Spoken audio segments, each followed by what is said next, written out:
Morning, y'all. Welcome back to North American Welding and Fabrication. I'm John, and today is a rainy day.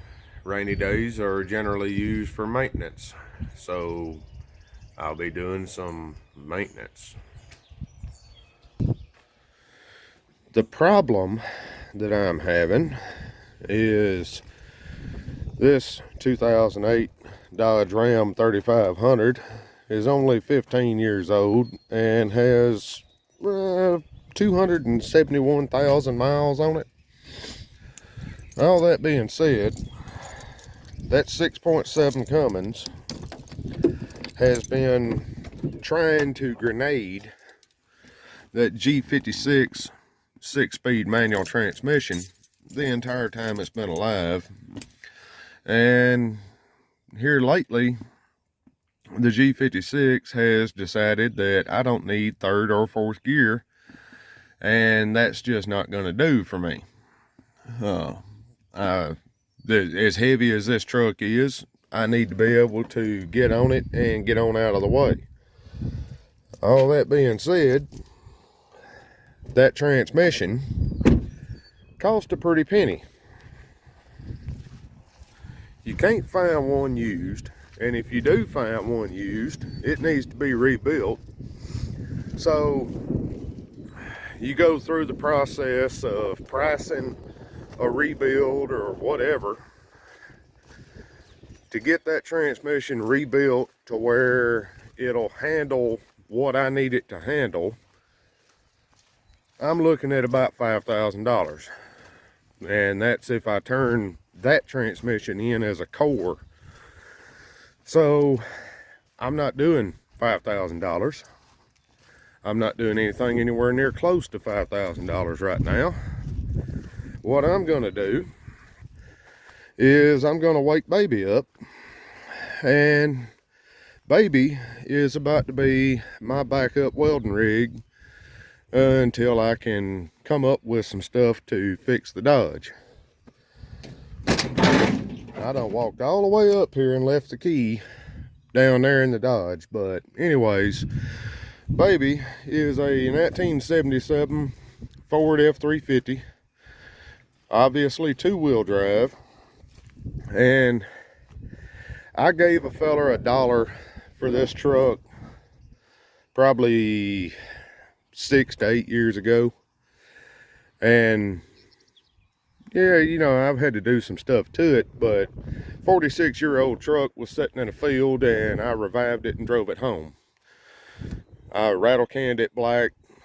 I didn't do any surface prep, so that's the reason why the paint's peeling off the door. But anyways, if nothing in the whole world will start, that old girl will start. So that's what I need. 351M, 4-barrel, granny gear 4-speed, simplicity. And I got plenty of parts for her. I ain't got nothing for that Dodge. So here's the idea.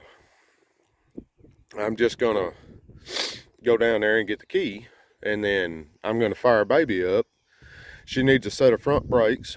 I already got the brakes. She also needs a clutch, and I've got that too. So yeah, that's what I'm doing today, being that it's a rainy, crappy, windy, garbage day. Okay, I went down there and I got my keys, and I'm still kind of a little under the weather from for some reason. Anytime I spool gun on aluminum, it destroys my sinuses along with the pollen that's going around right now. So I'll be doing some sniffling and some coughing and stuff like that, but I'll try to keep that to a minimum while the camera's on. Anyways, baby's got a 600 Holley carburetor with an electric choke. So I'll give her 2 pumps, and she's in neutral. Oh, she needs another pump.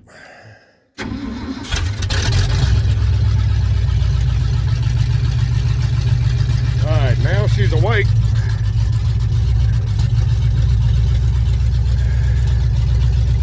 Yeah, I hooked up the wire for power to the tach to the wrong place, and I just hadn't got under there and fixed it yet. But you got to have the parking lights or the headlights on for the tach to work. No big deal. But she fired right up. She's at fast idle, and got plenty of oil pressure. So here we go.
All right, she made it down the hill.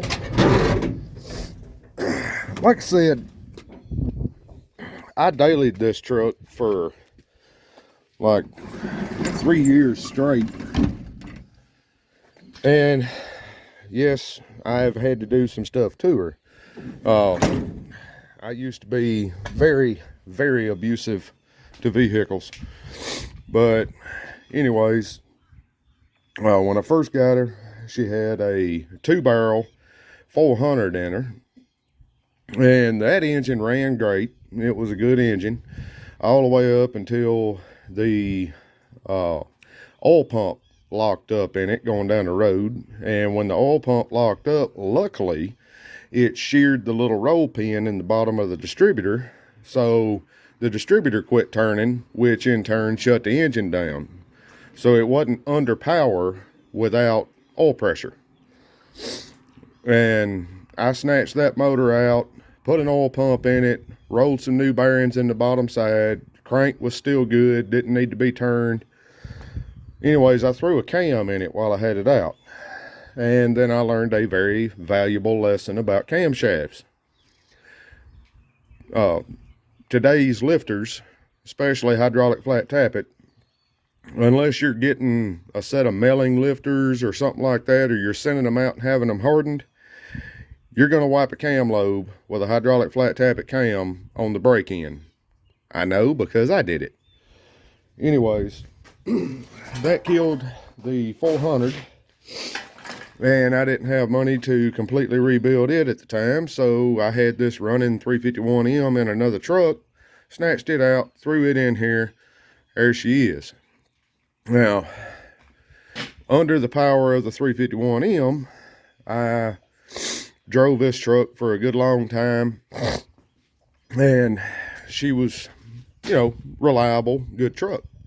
Well, I had a heavy load on the car trailer and then a bunch of weight sitting on that bed, and I hit a hill, had to downshift, and when I come out of the clutch into second gear, which is very rare for this truck, it's usually just a 4 to 3 downshift on any hill, and she handled it, but she was loaded pretty good.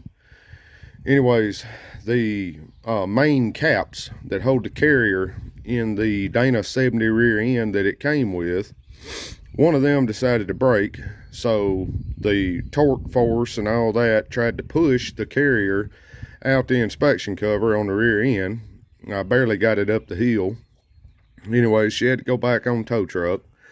Well, I found a rear end. It's a 14-bolt Chevrolet out of a 90s model Chevrolet truck, C3500. It's the full float 14-bolt. It's the good one. the one that's got the removable pinion collar like a 9-inch Ford has. Well, I had to move the spring perch pads, but that's under there now. She's peg leg in the back, and she's only a 2-wheel drive to start with, but this 46-year-old truck will fire up and go when I want her to fire up and go, and she don't fuss about shifting like this 15-year-old Dodge here.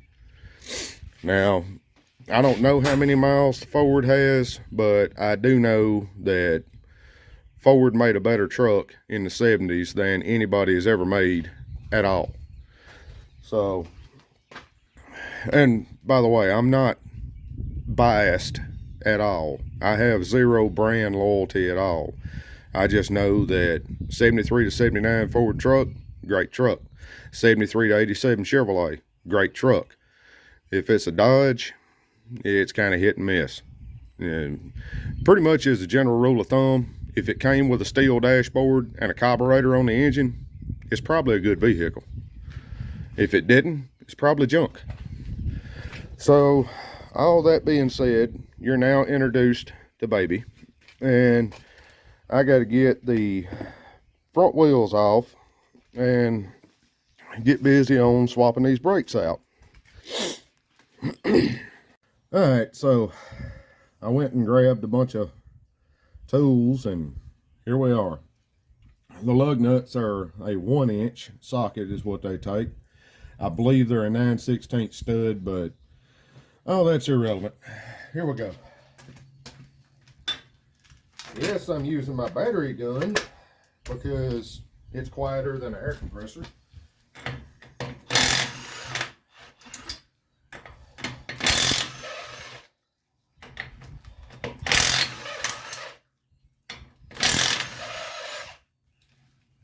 Come on out of there.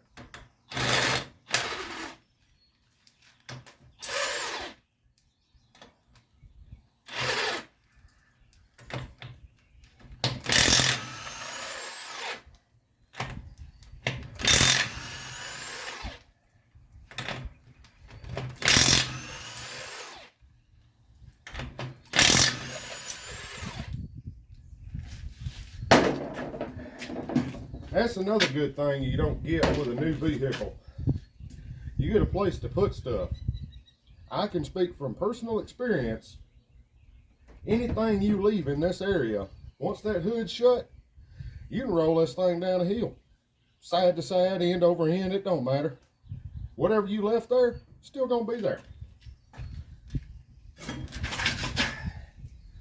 So it's a very nice and very effective little tool storage bench area, whatever you want to call it.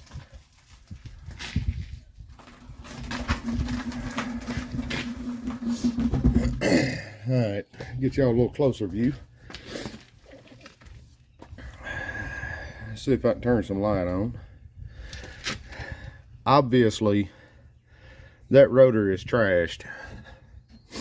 I believe the caliper slides stuck. That's a brand new caliper. It was 3 years ago, and brand new soft line, so there's no reason why it should be holding pressure. But yeah, the caliper has not been sliding like it's supposed to. So to get the caliper off, what you do is you take that bolt out, and then you'll drive this piece out with a hammer and a punch. I believe it'll come out either direction. And then it's just a matter of compressing the pistons on the caliper, and you can do that with a pry bar, or you can do it with 2 F-clamps, which is what I'm going to do it with. And once the caliper's out of the way, you can get here and take the dust cap off the wheel bearings, take that apart, and then the rotor will come off. Once the rotor's off, you remove the dually adapter from the rotor by, I believe it's, well, no, it should be bolts in there. Should have to unbolt the rotor from the dually adapter, and then you can put the new rotor on.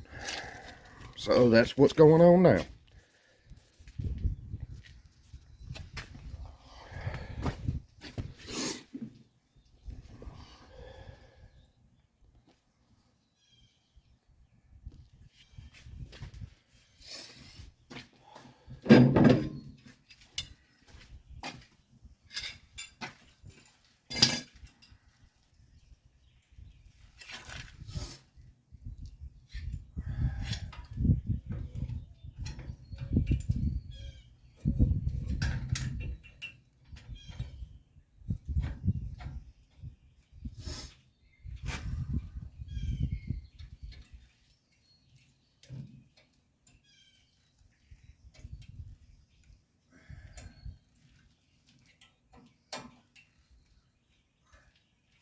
You just need to compress it just far enough to where the caliper will come off easy and the pads will slide out.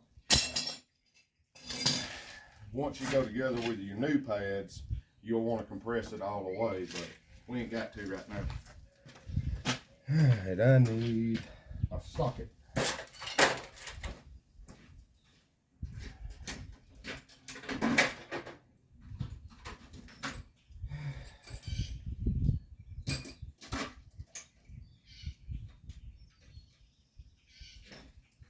Let's see if the 9/16 is going to fit. Probably not. Yep, it works. Now I just got to hope I don't break that bolt. Ah, I must have put anti-seize on it the last time I had it apart.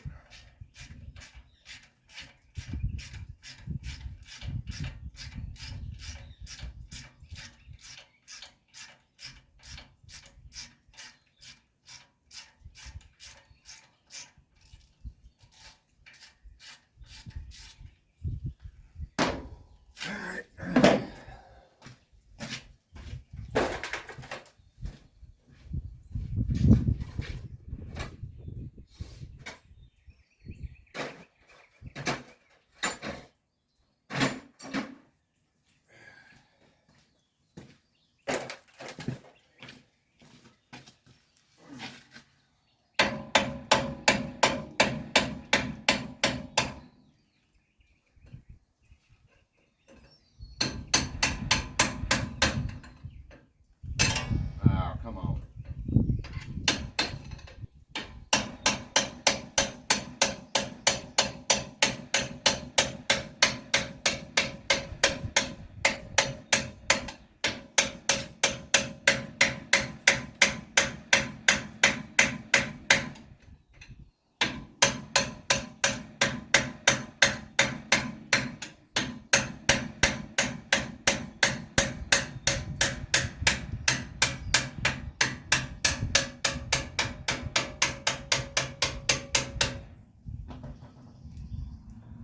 Come on now. Trying to be gentle. Well, I'll never see that again. Oh, there it is. So, yeah. That's all that holds the caliper into position. Oh,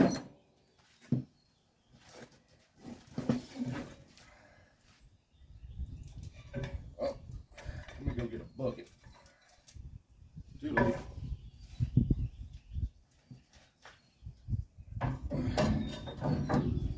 Stay.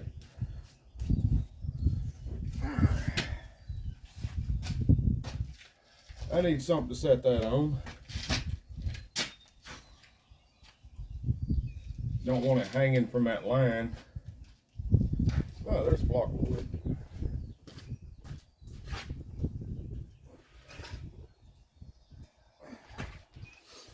Nothing like a big heavy chunk of oak.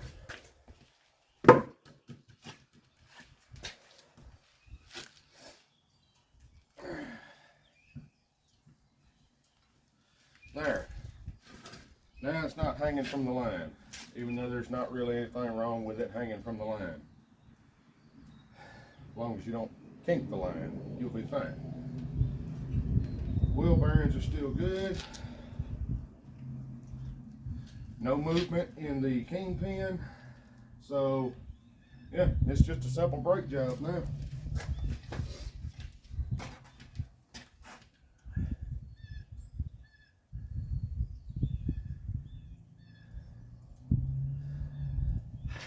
One thing GM did that Ford didn't find necessary is GM allowed you a little hole up here where you could get to the back side of that lip and kind of peck that cap off.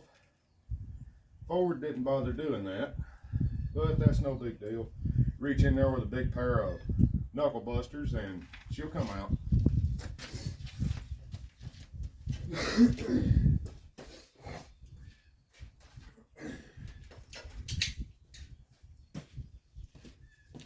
For anybody who didn't know, those are knuckle busters.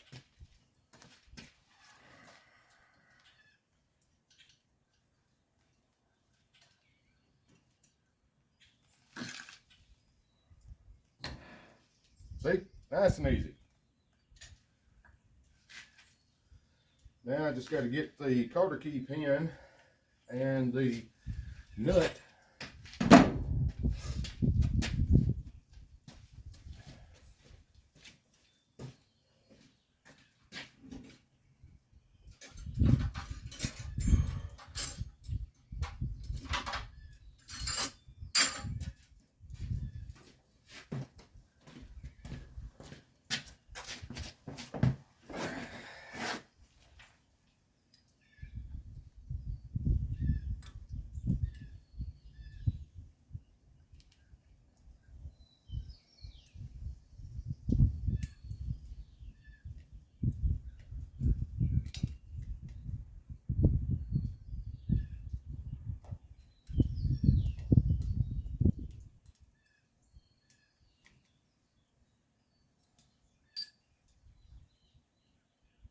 There's the nut cage, or that's what I call it. I don't know what you're supposed to call it, but nut cage works for me.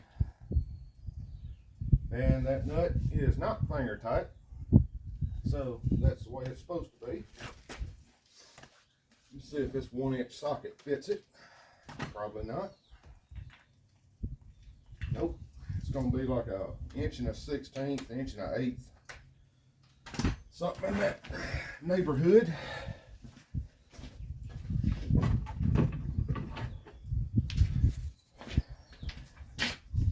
Place your bets. 1 1/16 or 1 1/8. I'm betting 1 1/8. And I would be wrong. 1 1/16. Put that back in the box.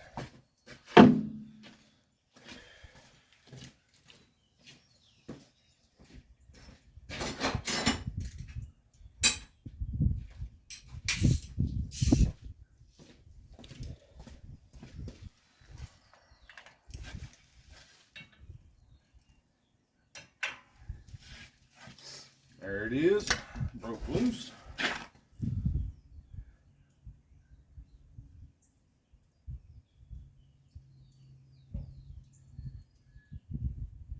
See, if you're real careful and you avoid getting these things contaminated with dirt and rust and other gritty substances that you may find in your area, then you won't have to repack them before you put them back together.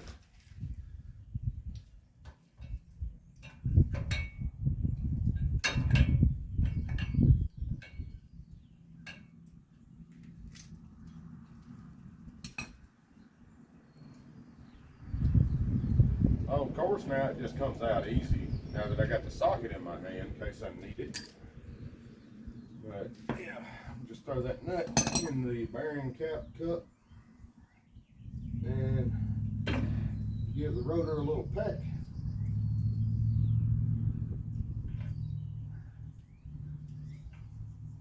And the outside wheel bearing and the washer both come off together because grease sticks them together pretty good.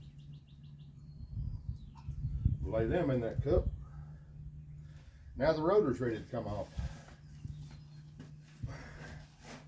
I just hope I don't grab a daggone black widow while I'm pulling it.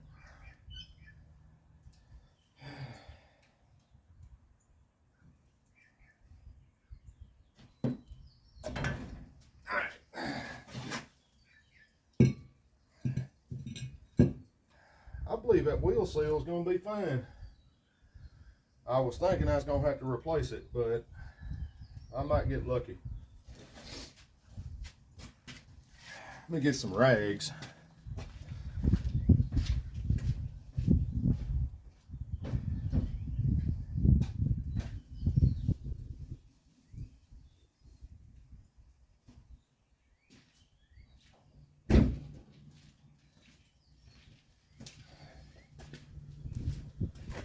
Take this rag and wrap it around that spindle so that no wind blows any dirt and debris into that area and contaminates that grease.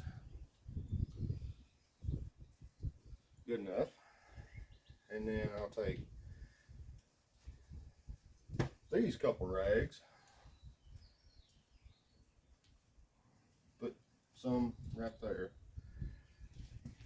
and they ain't never worked fast food, but I'm going to pretend I'm wrapping up a biscuit at the gas station.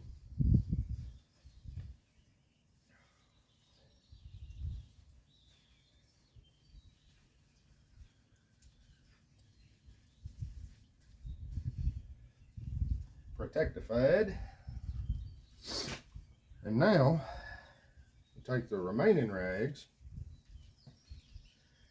and just stuff them down in here so as to prevent any of the debris that's in that area from getting into that bearing. Now, I believe I'm gonna need a 3/4. Yep. Let me show you what I got here. Them bolts right there, right by the spider egg. You take them bolts out, and then the rotor comes off that hub, and I can put the new rotor on. Alright, so I got a phone call. Sorry about that. But here we go. 3/4 socket.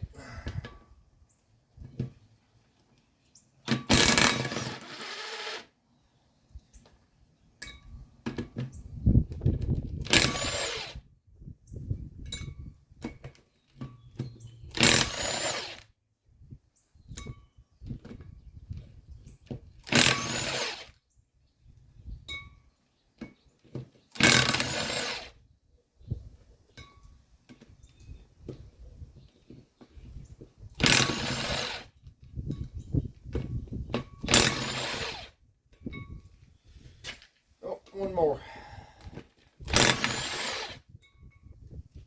Alright, all the bolts are loose.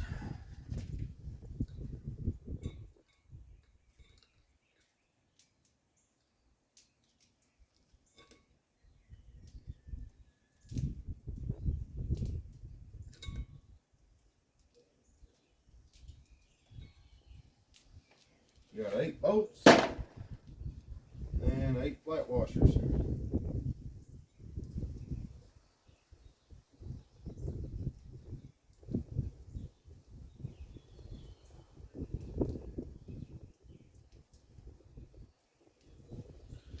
Now the fun part.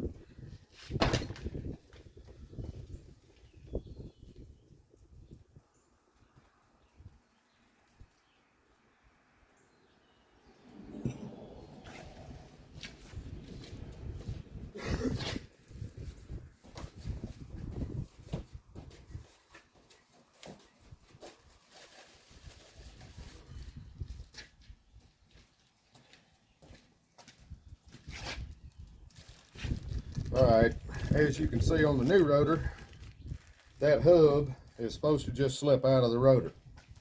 Great.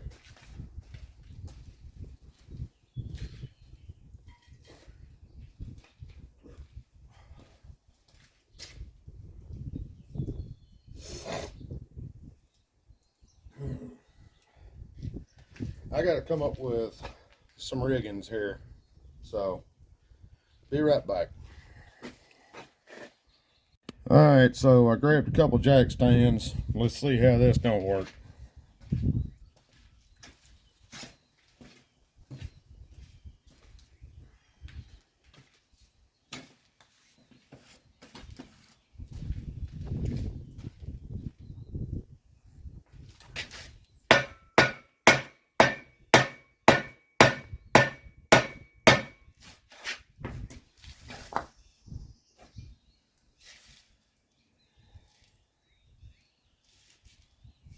Yep,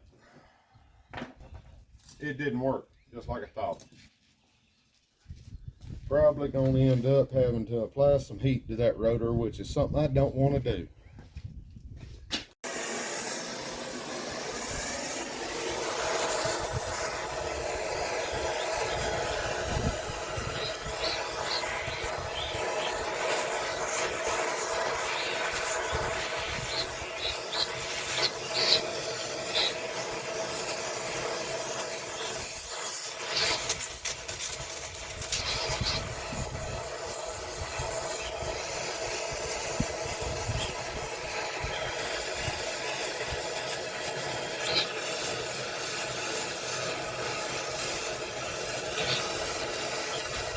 This shouldn't be a press fit, and it shouldn't take a whole bunch of heat to get the rotor to expand far enough to come on out of there.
Let's see if that's done any good. Probably not.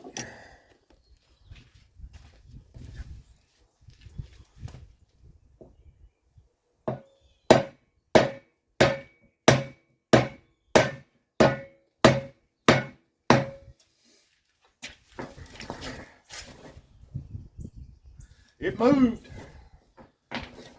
I need a bigger finger masher.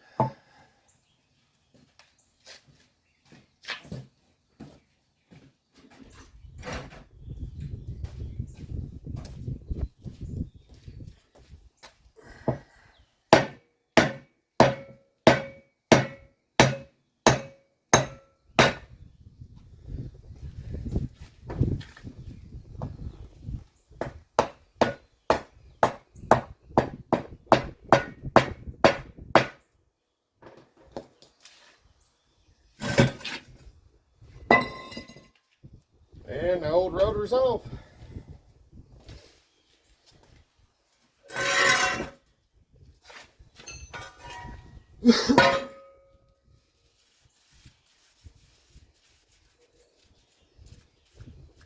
Wouldn't hurt nothing to take a porcupine producer or a cheek poker or a wire wheel and go around that, clean it up a bit, so I'm gonna do that.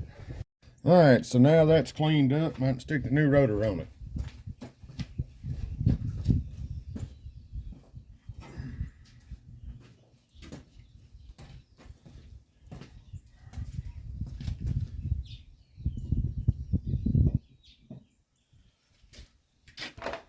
Now for the bolts. Oh, I need to go get some red never come off for that, so hang on. Alright, I don't know if any of y'all have ever seen this stuff, but it's like a glue stick, like your 5-year-old kid probably uses in kindergarten. But yeah, you just rub the threads of the bolt around in that, and once you tighten it, it's tight and stays that way. It's a whole lot better than the liquid stuff. Liquid stuff always gets everywhere and runs off half the bolt and all that. But yeah, that's not a sponsored statement, but Loctite, y'all got it running. Also, any of y'all that are messing with old vehicles, quit buying your parts from O'Reilly's, Advance, Idiot Zone, Napa, whoever. Also, Rock Auto online, they're worthless. If you got time to wait for your parts to come in from an online or a mail order service, go to Summit Racing Equipment. They got parts for pretty much everything. Trust me, you'd be a whole lot better off. All that being said, time for the never come off stick.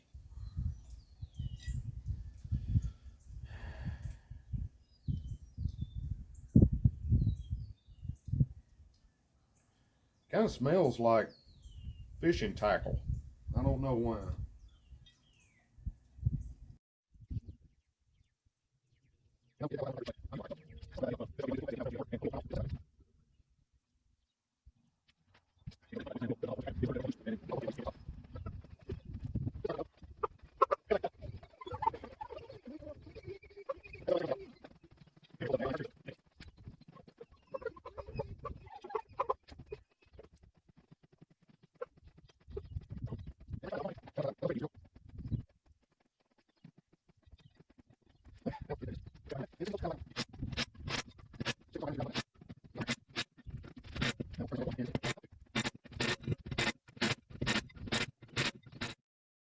And there's that.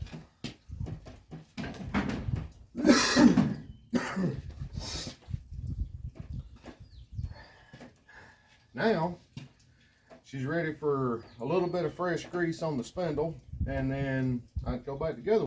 Alright, so I went and grabbed some grease, and the wind and the rain decided they were going to get rough, so here we are. The wind and the rain have decided to disappear for a minute. Maybe I can get this thing back together now.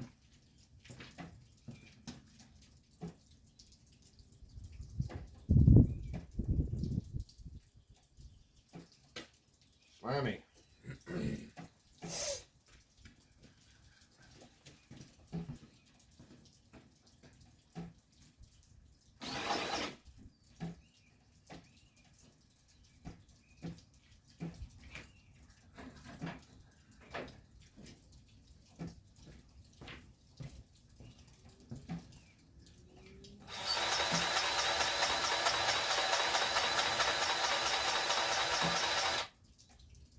But you don't mix the red and the green. Oh, yeah.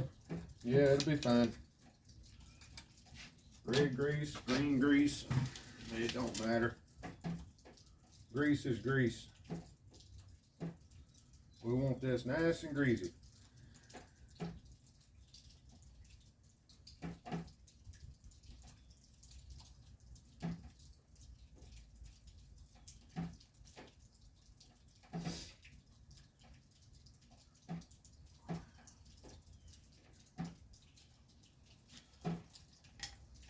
Alright, like a real genius, I didn't grab another rag.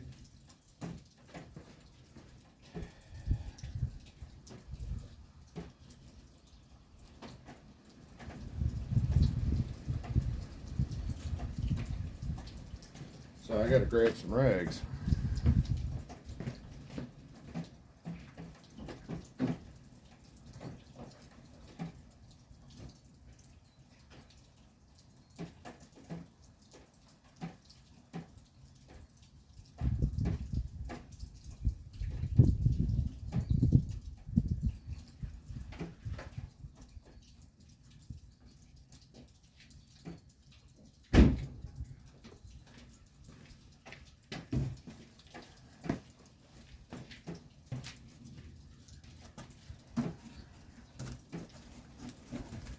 Don't bother buying the rolls of shop towels, just get the box. Come out cheaper in the long run anyways. Alright, that rag did its job.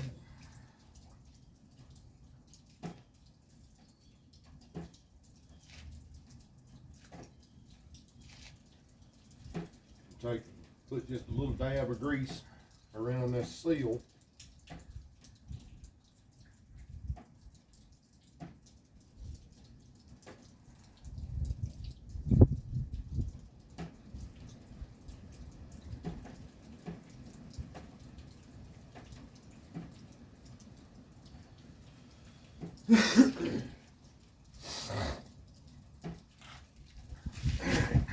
Now we can put it back together.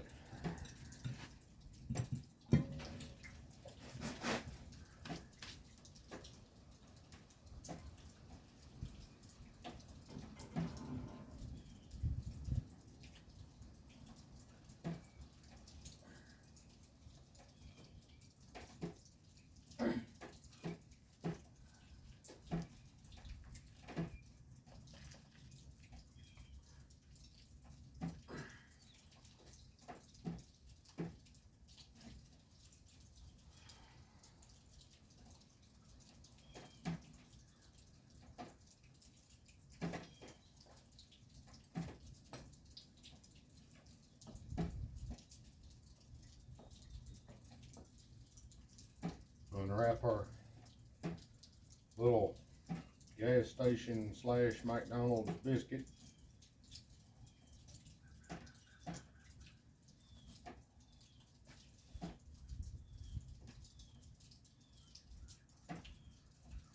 Good. Bearing and the washer both came back out together. So this washer has a little tang sticks off to the inside, and that tang corresponds with a slot in the spindle. So when you put it back together, you got to line that tang up with that slot. This son of a gun don't want to go back on there.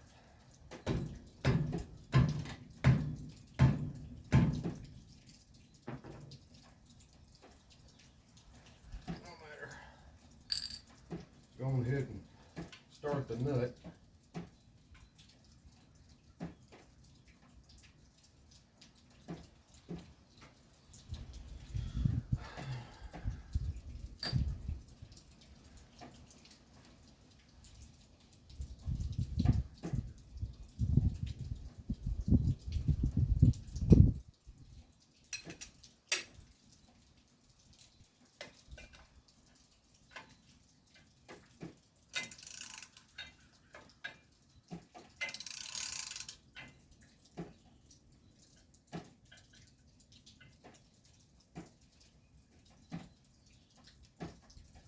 Houston, we have a problem.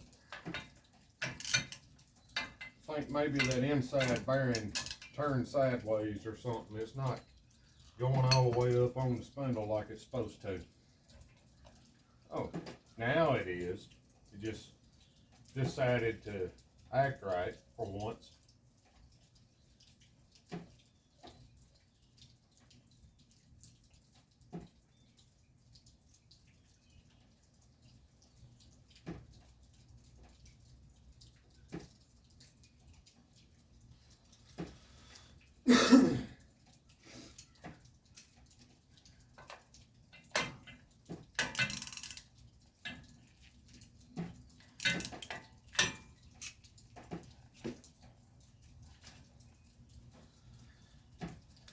A little too much preload, but you keep tightening it, keep spinning it.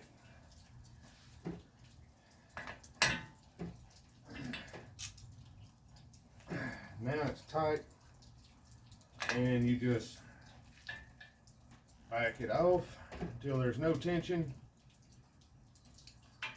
and then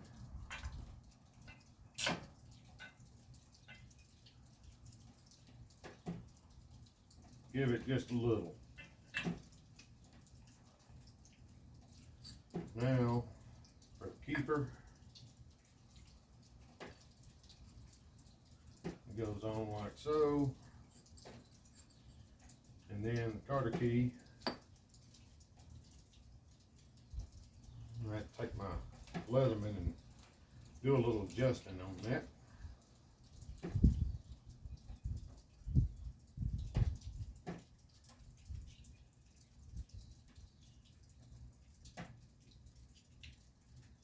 That'll work.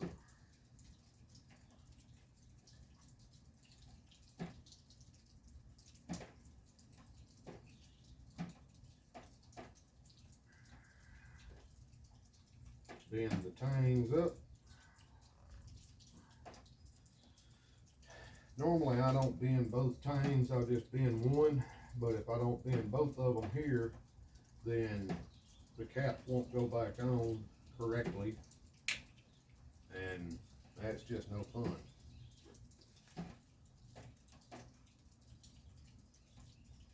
So now I got a little bit of dirt.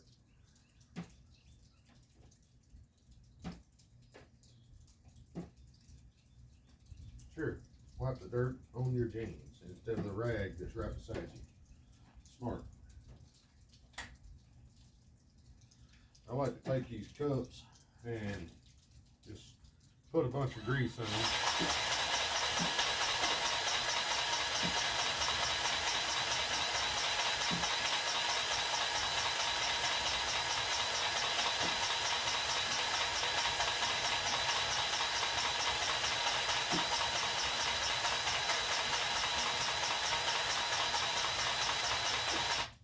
You ain't got to fill them all the way up. You ain't even got to do that. Just, I like to. Makes sense to me, might not make sense to you. You might think I'm an idiot. I don't care.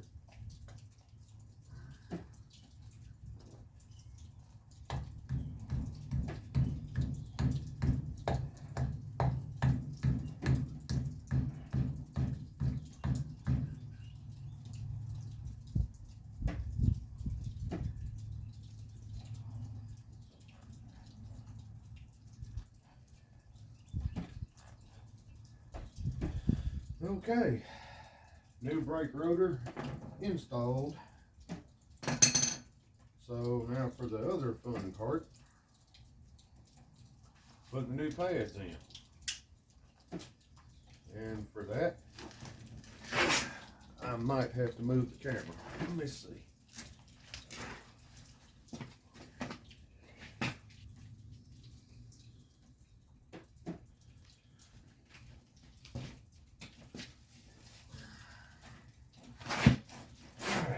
So, like I said, use a F clamp or a big C clamp, or my grandpa actually used a big pair of channel locks, or knuckle busters as I call them. But leave that old pad in there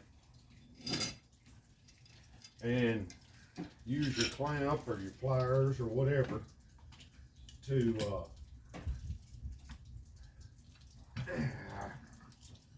yeah, right like that.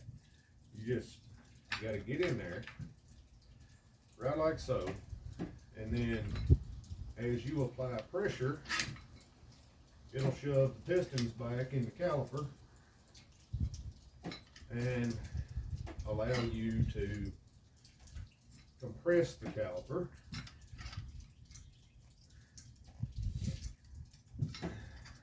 Once it's fully compressed, then you can take these pads out and put your new pads in.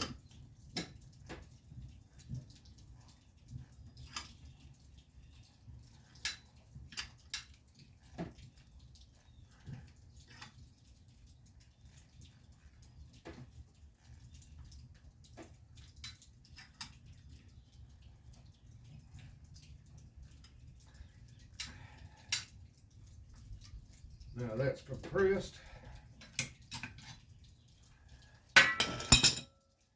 See what I got to do to get these pads out. I think you got to take that keeper spring out. Yep. Well, kinda. That one came out with no problems. This one's gonna give me problems. But you just grab it. I think it's technically called an anti-rattle abutment clip, but it just comes out the back. Then there goes your pads. They're not in the way anymore. Now I get to see if Ray Bestos sent me the proper pads for this thing. I hope so.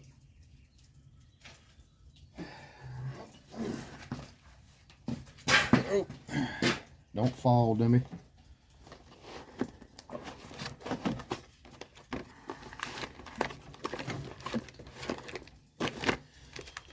Where do you get Ray Bestos pads anymore? Summit Racing Equipment. Again, not a sponsored statement. They didn't send me anything for free except for some stickers, and I think they sent me a hat one time, but yeah. Brand new.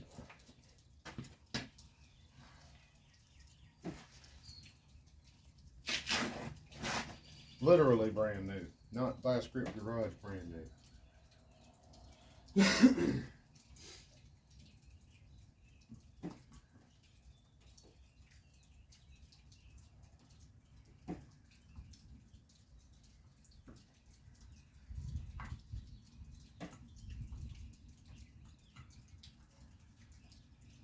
There's that one.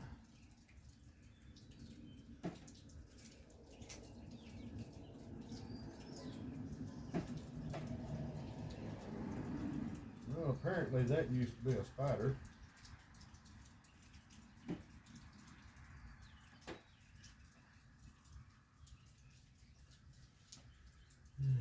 So now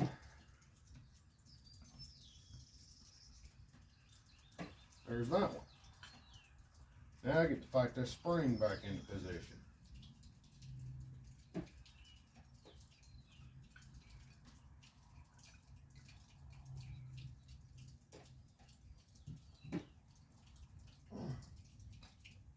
Get in there. Thank you.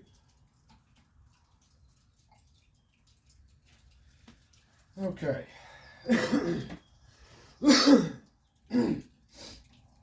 Before I go any further, I got to get me some gasoline, brake clean, ether, some sort of solvent that breaks down oil, and clean this brake rotor surface up real good. Then I can stick the caliper back on and put the caliper grease in and all that good stuff and stick it back together. So let's go find some brake clean.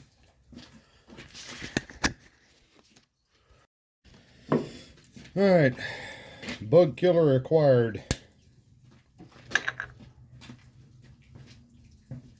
Now I just pull a couple healthy size rags out.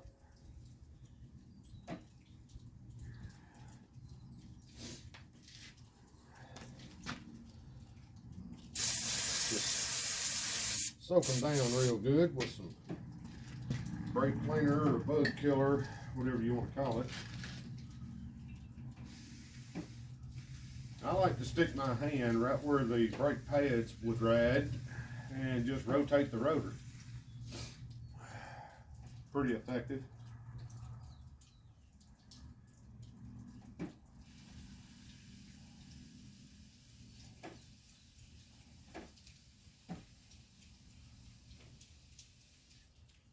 There's that.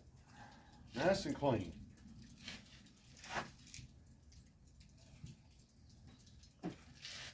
I did forget, I got to take the wire wheel and clean that up.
Oh, that's nice.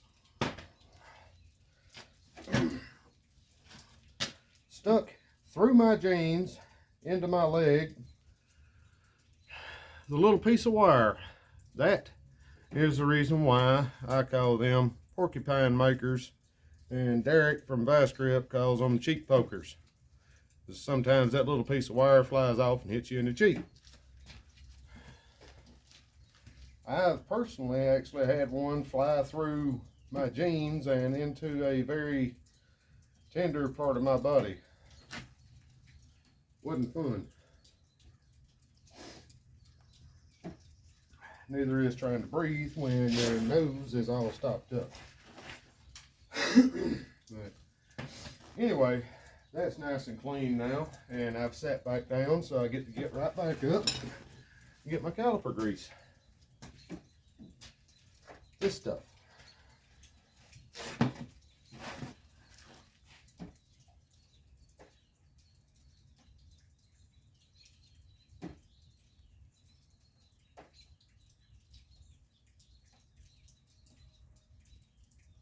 you just apply just enough caliper grease to the surfaces where the caliper is going to be required to slide back and forth on its bracket, or the caliper bracket actually is going to be what's sliding back and forth. Yeah, you ain't got to put a whole lot, just put enough to prevent it from rusting and sticking and wearing brakes out prematurely, like what already happened.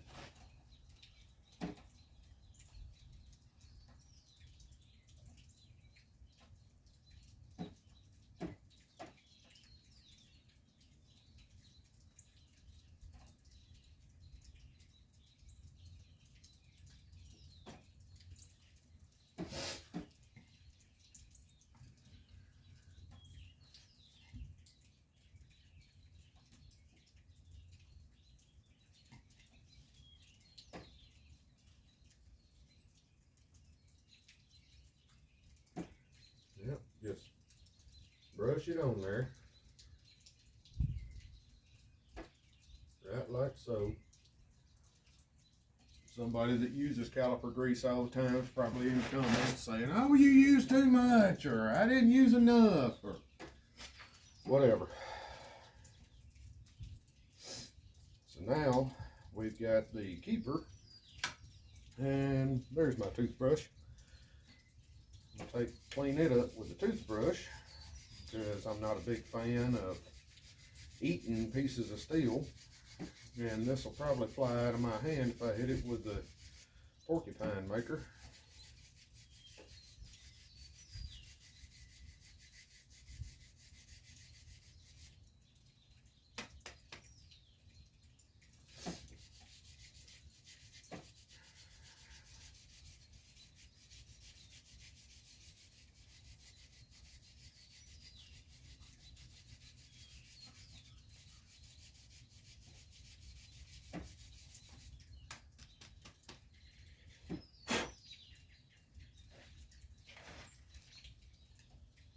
Might as well put some goop on it too.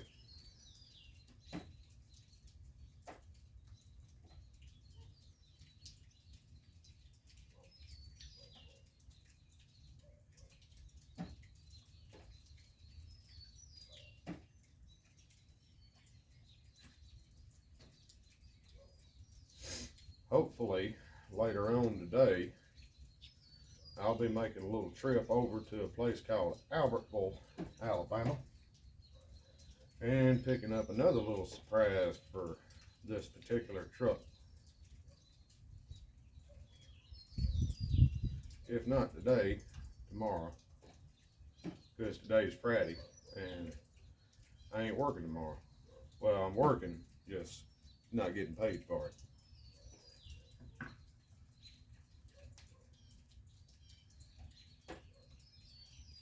I know it probably don't need goop on this, but I'm gonna goop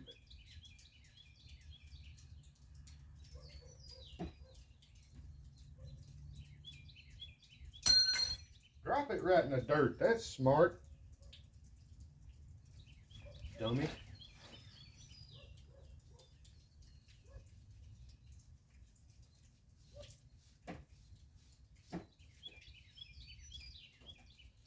I just gooped this one the old-fashioned way.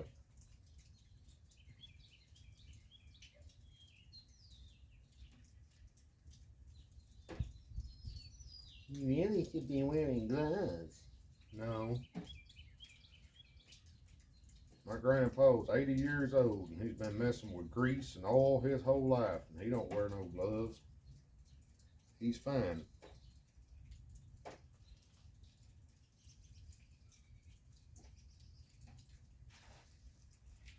Alright, so now that's all gooped, along with my hands.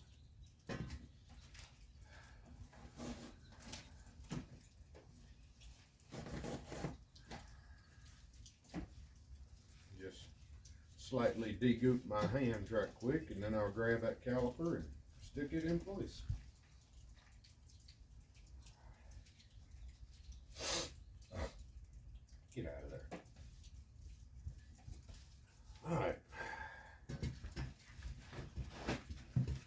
There goes nothing.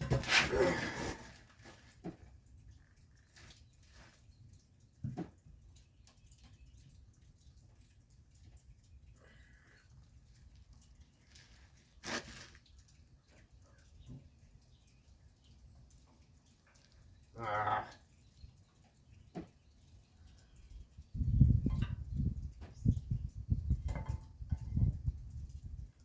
There's that. And now the caliper is back in its home. The anti-rattle clip's where it ought to be. So now we get to stick this back together. Oh, come on now, don't fall. Goes right like so. And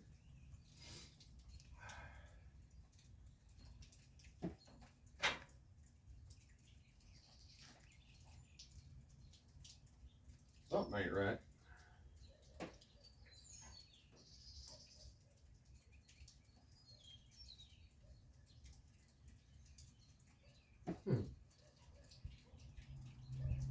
That's what's not right. I had this little spring on the wrong side.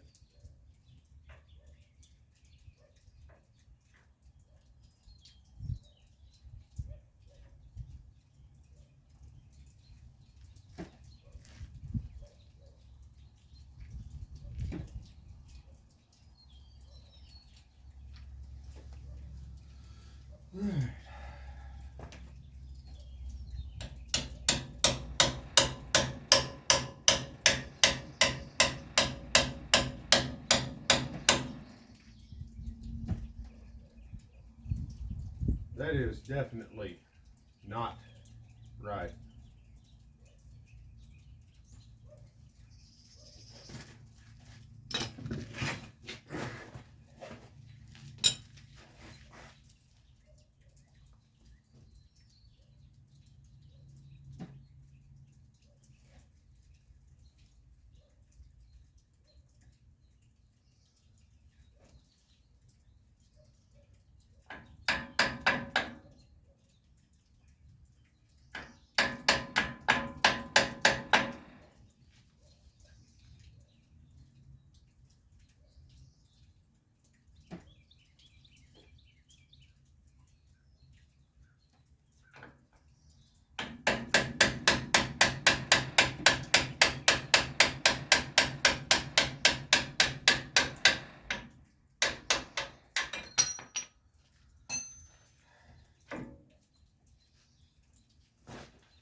Apparently I did not have that in the wrong side.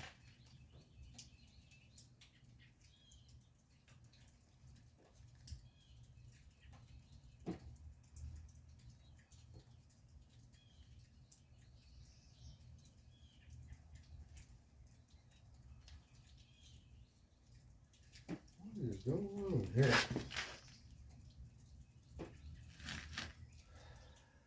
The caliper is not upside down.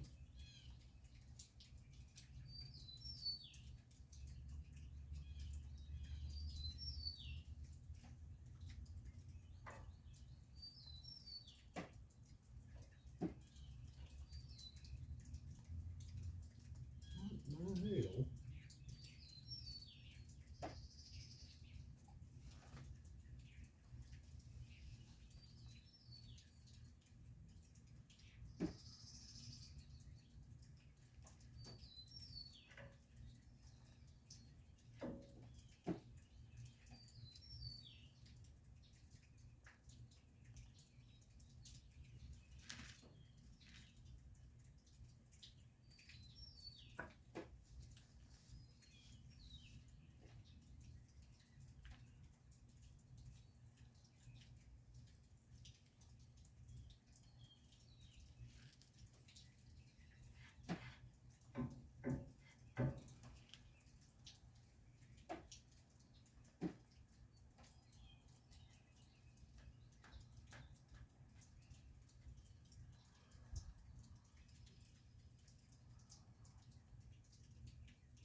It ain't looking right, but it's right.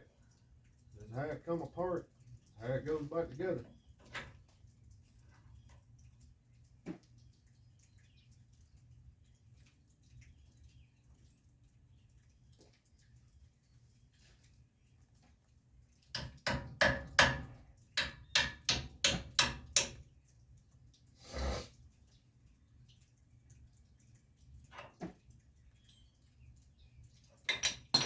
Damn it.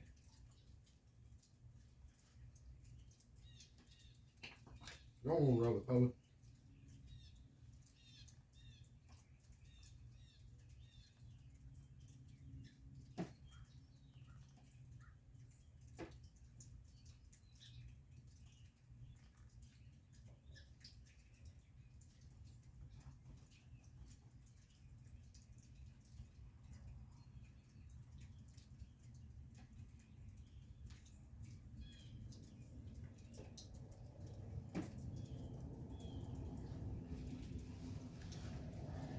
Just wasn't holding my mouth right.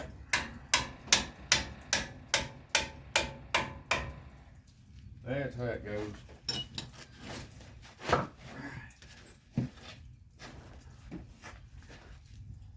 Just pack that back in. Now put this keeper bolt back in, and there's my ratchet.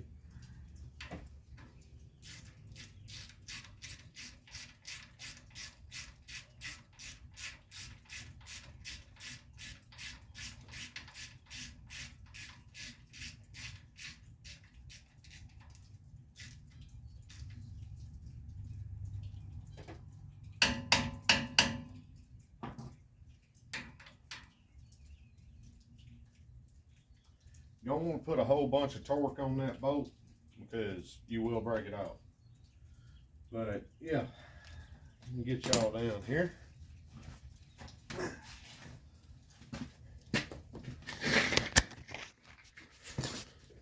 Turn some light on. New rotor, new pads, and everything's back together. The problem I was having is things didn't look right regarding that little piece of spring steel there. The spring steel goes towards the caliper, but I was trying to stick it over here because this slot's deeper than that slot. And yeah, I should have just paid closer attention when I took it apart, but that's all that holds that caliper. It's pretty much friction at the bottom and then that right there. So now this side's ready for the wheel and I can move on to the other side. Alright, so got the wheel back on, lug nuts are tight, everything's all great and good and gravy and all that. So moving on to the other side. Oh, I meant to mention, I did not bother bleeding the brakes because I did not open the brake bleeding screw. I didn't take a line loose. I didn't open the brake system at all. I just disconnected the caliper and its bracket from the spindle. As long as you don't open the system, you ain't got to worry about bleeding brakes. Also not going to bother with video in the other side because it'll go faster without me swinging the camera, and I'm trying to get this done. And yeah, if I run into some kind of an issue that I didn't have to solve over here, I'll bring you in for that. But yeah, I'm just going to go do the other side. Well, took her for a test drive and she done great, all except I should have taken the battery cables loose and cleaned the connections before I took off, but that ain't no big deal. Anyways, I mentioned that I was trying to get her slammed back together so I could go get something, and that's what I went to go get. So, nap pad bed, I believe it's 11 foot long. All I care about though is the fact that the distance from that wheel to the back of that cab will work with that bed. Distance from that wheel arch to the front of that bed will fit between that wheel and that back of that cab. So baby's getting a tool body.